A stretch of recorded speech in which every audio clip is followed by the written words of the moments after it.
Buenas, bienvenidos a una nueva sesión del programa de Educación para la Salud, ¿Quién dijo miedo? En esta ocasión os voy a contar lo que quiero contaros a través de una historia. La historia se titula El halcón que no quería volar.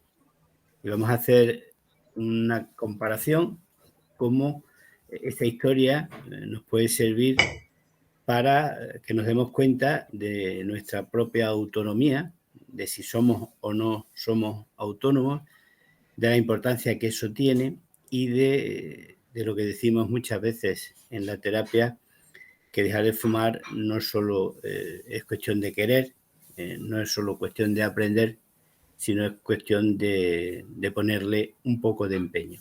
Entonces, a través de esta historia que habla, como os he dicho, sobre la autonomía, quiero que vayáis buscando un símil de a ver si puede ser esa una de las razones que os acontezca a vosotros.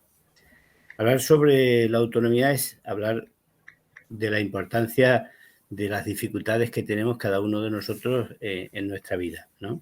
Y estas dificultades no pueden verse como algo negativo, ya que muchas veces es a través precisamente de estas cuestiones a través de las cuales aprendemos, ¿no?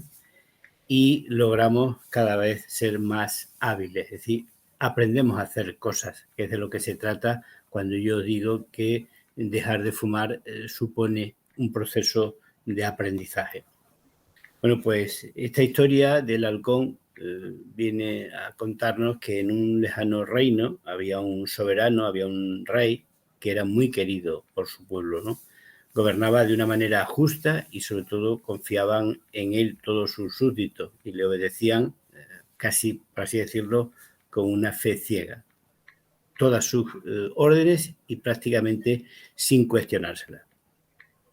Eran muchos los que por esta servidumbre que tenían, pues le obsequiaban con cosas, con regalos en señal de admiración y en señal del afecto que le profesaban, ¿no?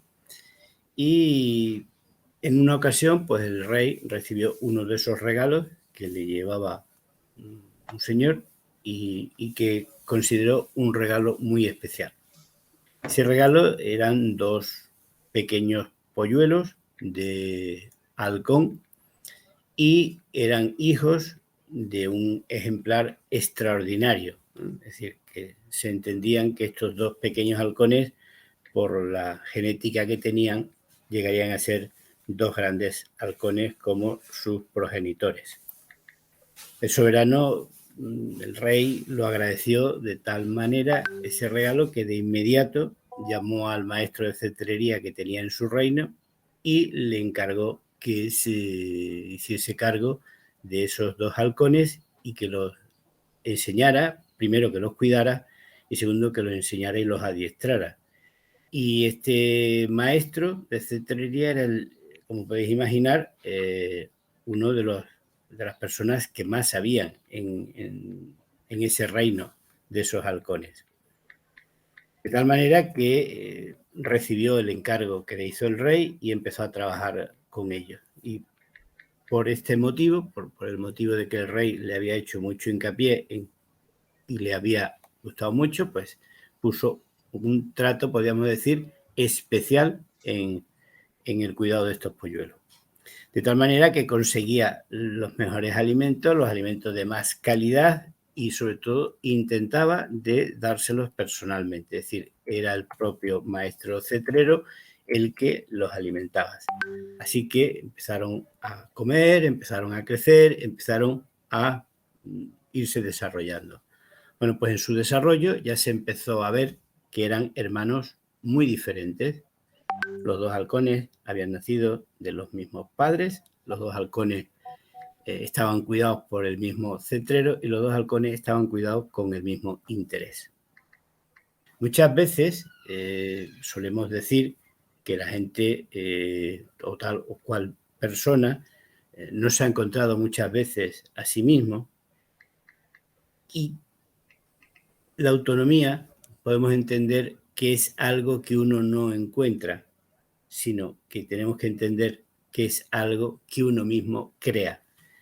Y a través de esta historia quiero que aprendáis que cada uno de nosotros hemos ido creando nuestra propia autonomía en función a de lo que hemos ido haciendo, en función a de lo que hemos ido aprendiendo y sobre todo en función al empeño que le hemos ido poniendo. Desde el principio el maestro empezó a notar que había uno de los dos polluelos que era un poco más débil, un poco más tímido, que se reservaba y le tenía que tratar, por así decirlo, de otra manera. Incluso llegaba a darle la mejor parte, si la comida ya era buena, pues lo bueno de lo bueno se lo daba a este que veía un poco más indefenso, ¿no? Y de tal manera que incluso a veces se le olvidaba alimentar al normal por detrimento de alimentar a este un poco más débil. Y se fue un poco preocupando de que no le pasase a ninguno de los dos nada, ¿no? Pero veía que dedicaba mucho más esfuerzo a uno que a otro porque ese más débil parecía que necesitaba más. La autonomía personal es nuestra autonomía para decidir, para pensar, para sentirlo, y es la capacidad para que el individuo tome elecciones y tomar elecciones a base de asumir las consecuencias de esas propias decisiones. Y muchas veces decidimos cosas para las cuales muchas veces a lo mejor no estamos lo suficientemente preparados. La autonomía personal son repertorios del comportamiento que va adquiriendo la persona conforme se va desarrollando y los tiene desde sus propios cuidados y desde las propias atenciones que recibe desde que es un niño o una niña. Y entre esas habilidades, pues podemos entender que está el haber aprendido a asearnos, el haber aprendido a comer, el haber aprendido a ir al colegio, etcétera, etcétera. Bueno, pues el polluelo que iba creciendo y que había sido un poco olvidado por el maestro cetrero fue alejándose de la jaula mientras ésta permanecía abierta, iba buscando algo de comida porque no le alimentaba en la misma cuantía que al polluelo más débil. Y fue descubriendo que había distintas plantas, que había gusanos, que había granos, que muchas veces él no conocía porque no se le había servido, ¿no? Y de este modo, pues fue conociendo muchas más cosas que su hermano más delicado no tenía acceso porque solamente se limitaba a ser alimentado por el cetrero y no se movía de la jaula en la que estaba, ni incluso cuando le dejaba un momento para que tuviese algo de libertad. Y pronto esos polluelos se fueron convirtiendo en dos halcones adultos y en dos magníficos halcones, porque venían ya de halcones buenos, ¿no? El más protegido había adquirido la costumbre de esperar a que le dieran el alimento y que le cuidaran, mientras que el otro se había vuelto un poco más independiente por necesidades de su propio desarrollo. Sin embargo, la mayor diferencia entre ambos, entre los dos, era que mientras uno permanecía quieto, el otro había aprendido a volar y también había aprendido a comer fuera de su ámbito y también había aprendido a volver. El maestro fue aceptando que no encontraba solución para dos polluelos que estaba criando a la misma vez no fuesen iguales, ¿no? Y intentaba con ese que le costaba más, pues poner más dedicación, darle más protección o darle más cuidado. Y cada vez que lo intentaba, pues veía que conseguía menos. De tal manera que este halcón ya cuando era adulto y consiguió sacarlo de la jaula, lo posó sobre la rama de un árbol y permanecía allí todo el día. No daba ninguna señal de que quisiese volar. De tal manera que teníamos ya dos halcones. Uno que volaba, que era independiente, que se alimentaba fuera de de la jurisdicción del cetrero y el otro que permanecía quieto en la rama del árbol. Y cuando esto llegó a oídos del rey, pues lógicamente no le gustó y se entristeció de tal manera que buscó a alguien que pudiese darle solución a este problema que tenía, puesto que el cetrero no era capaz de darle una solución. Entonces decidió lanzar un edicto y ofreció una jugosa recompensa para toda aquella persona que fuese capaz de hacer de volar a ese halcón o al halcón gemelo que no volaba. Como podéis imaginar, llegaron entonces muchos expertos que decían cómo hacerlo, venían incluso de países lejanos y sobre todo venían por el motivo de ganar la voluntad del rey y sobre todo de la cuantiosa recompensa que el rey estaba dando por hacer de volar a ese magnífico halcón. Cada uno decía lo que le parecía, planteaba la estrategia más conveniente para lograr el objetivo, pero ninguno de ellos conseguía hacer que el halcón volase.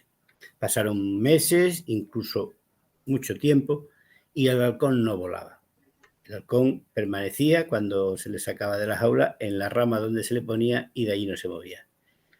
Y intentaron, como podéis imaginaros, de múltiples maneras, lo intentaron muchas veces hacer de que volara. De tal manera que nadie conseguía que ese halcón pudiese. Incluso hicieron magia, aplicaron todos los hechizos que por aquella época se podían hacer con animales para lograr que volara y el halcón no volaba. Hasta que una mañana apareció un humilde campesino, llegó al castillo y la mayoría de la gente pues lo tomó como un ciudadano más, un hombre ya entrado en años y que, conocedor del problema que tenía el rey, le planteó que podía solucionárselo. Se sentó detenidamente observando al lado del árbol donde estaba el halcón y ahí estuvo todo el día hasta que cayeron los rayos del sol.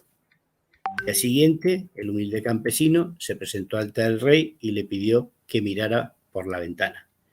El soberano se sorprendió cuando vio que su halcón, el halcón que no volaba, estaba surcando el cielo alrededor del castillo.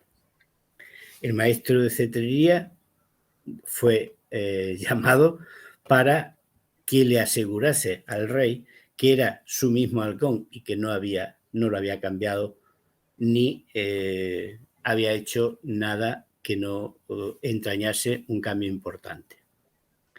El maestro cetrero le certificó al rey de que ese era el halcón que no volaba. Y el rey, al ver que este humilde campesino había conseguido hacerlo volar, pues le llamó y le pidió que le explicase cómo lo había hecho. Y el campesino amablemente le contestó: Majestad, fue muy fácil, solo tuve que cortarle la rama. Es decir, de una manera sencilla consiguió que el halcón volara. Estábamos planteando grandes dificultades, estábamos planteando métodos muy complejos y sin embargo olvidamos que con la simpleza de cortarle la rama el halcón pudiese volar. Con la autonomía personal, cuando nosotros nos vamos convirtiendo autónomos, vemos que vamos tomando decisiones y vemos que somos nosotros mismos los que tenemos que ir tomando nuestras decisiones y que para tomar esas decisiones es muy importante nuestro estado de ánimo, entre otras cuestiones. Y ese estado de ánimo es el que nos hace muchas veces que podamos asumir las consecuencias por esas decisiones que tomamos o no. Todos tomamos decisiones, todos acertamos y todos nos equivocamos, pero de la manera con la que hacemos o tomamos esas decisiones es muy importante de cara al resultado que obtenemos. Decimos muchas veces que haciendo las cosas de la misma manera no podemos tener resultados distintos. Y muchas veces no sabemos en dónde está el quid de la cuestión. Y los que sabemos de esto, sabemos que la actitud que tienen las personas, sobre todo la actitud que tienen, cómo afrontan cada persona el hecho de dejar de fumar, es fundamental.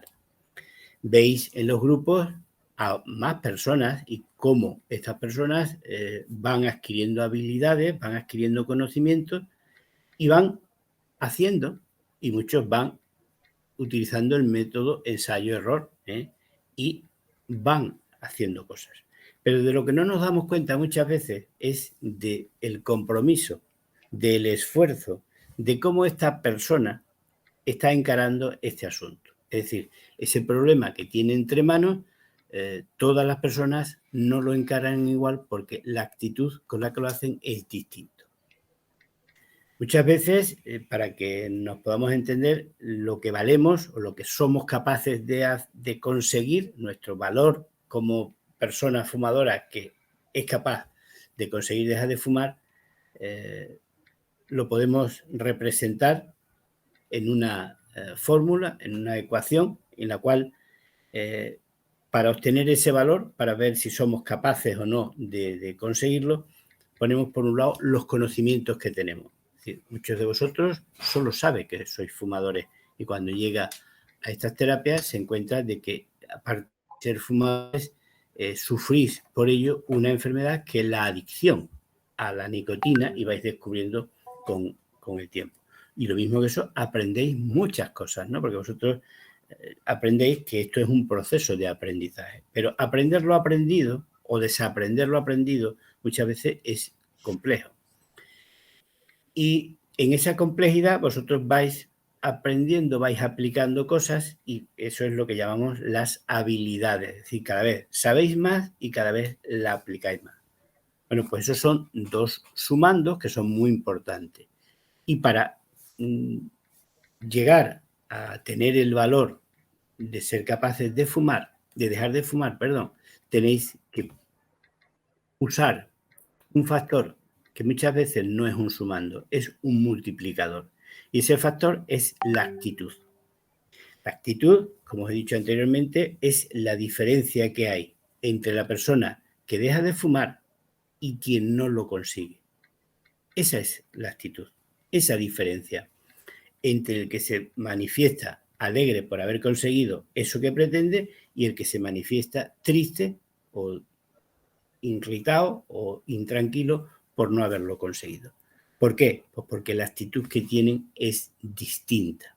Y la actitud no es ni más ni menos que la manera con la que afronta el dejar de fumar. Es decir, depende de la ilusión que le pongamos. Es como intentar ilusionarnos con subirnos en un cohete y ver el espacio. Evidentemente nos tiene que gustar y nos tiene que ilusionar ver el espacio. Pero como veis en este otro dibujo, que nos da la ilusión de que una persona va subiendo y va saltando, pues no se produce ningún movimiento. Lo único que se está cambiando son los colores de una misma imagen y nos da la ilusión de que hay un movimiento y que somos capaces de saltar después de subir esa escalera. Simplemente el cambio de colores. No hay nada que se mueva detrás de esa imagen. La actitud, aparte de ilusión, necesitas tener alegría, es decir, de hacerlo con esa sensación positiva o con esa emoción positiva que es el estar alegre por conseguir algo que deseáis desde hace mucho tiempo. La actitud es ilusión, la actitud es alegría, pero la actitud también es o se debe de tomar con optimismo, es decir, tenéis que ver lo bueno, los beneficios, lo que yo os hablaba semanas anteriores, los beneficios de dejar de fumar. La actitud no tiene que ver con otras cuestiones, sino tiene que ver con la ilusión, tiene que ver con la alegría y tiene que ver con el optimismo. Fijaros en esta imagen, este joven, este niño, la ilusión, la alegría y el optimismo que tiene de pescar un pez sobre el que está subido a sus lomos. La actitud es una lucha que tenemos que tener con nosotros mismos, minuto a minuto. Y muchas veces, si nos planteásemos qué actitud deberíamos o qué consejo daríamos si fuese nuestro último minuto de vida, pues muchos de nosotros nos entristeceríamos y pensaríamos que ya no nos queda nada.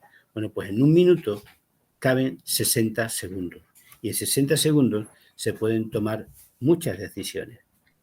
La actitud es una lucha, punto a punto. Aquí tenéis el ejemplo, que lo vemos muy frecuentemente, de deportistas.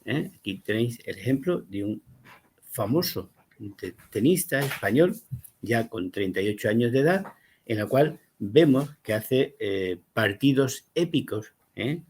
Vemos que consigue cosas muchas veces inalcanzables, pero no nos damos cuenta de que la lucha la hace punto a punto. Es decir, no gana los partidos con la gorra, no gana los partidos con su nombre, no gana los partidos con su prestigio, sino que lucha punto a punto y consigue ganar un set. Lo mismo que cuando hablamos del ejemplo de tirarnos al agua, ¿no? Y que dejar de fumar es como lanzarse al pantano y tenemos que llegar a la otra orilla. Hay que seguir luchando brazada a brazada porque si una vez que nos lanzamos no vamos a llegar. Pues la actitud es una lucha, muchas veces, en este caso, contra el reloj y quien llega antes es quien gana. Pero muchas veces tampoco hay que llegar el primero, y hay muchas maneras de afrontar esa actitud a la hora de dejar de fumar. Tenemos otro ejemplo. Pienso que volvemos a marcar nuestros objetivos partido a partido. Es decir, si uno se marca pequeños objetivos y es capaz de cumplirlos, al final se da cuenta de que cuando junta muchos pequeños objetivos, llega a grandes metas, como puede ser ganar la liga. Y aquí tenéis el ejemplo de cómo el Cholo Simeone plantea su partido a partido. Es decir, es una estrategia para conseguir tener el valor o tener el máximo valor de los equipos de primera división, porque su actitud es lo que saben, lo que aprenden en cada entrenamiento, lo que ensayan en cada entrenamiento, toda la experiencia que tienen a través de sus años de jugadores, pero sobre todo con la ilusión, sobre todo con la alegría, sobre todo con el empeño, con la fe de conseguirlo. Y eso es lo que diferencia unas personas a otras. Dejar de fumar es posible, dejar de fumar se puede. La única cuestión es ponerle actitud, es ponerle ganas, es ponerle empeño, es ponerle fe, es ponerle, eso que yo digo, un acto de amor propio hacia nosotros mismos. Así pues, con esta historia del halcón que no quería volar y que quiero que hagáis un símil con el fumador que no quería dejar de fumar, que no se atrevía a dejar de fumar, aprendáis que el tratamiento no es lo que os hace falta, que aprendáis que los fármacos no es lo que necesitáis, sino que aprendáis a que lo que necesitáis es vuestra propia actitud, que nace desde vuestra propia autonomía personal. Es decir, tenéis que ser vosotros mismos. Muchas gracias y nos vemos en la siguiente sesión.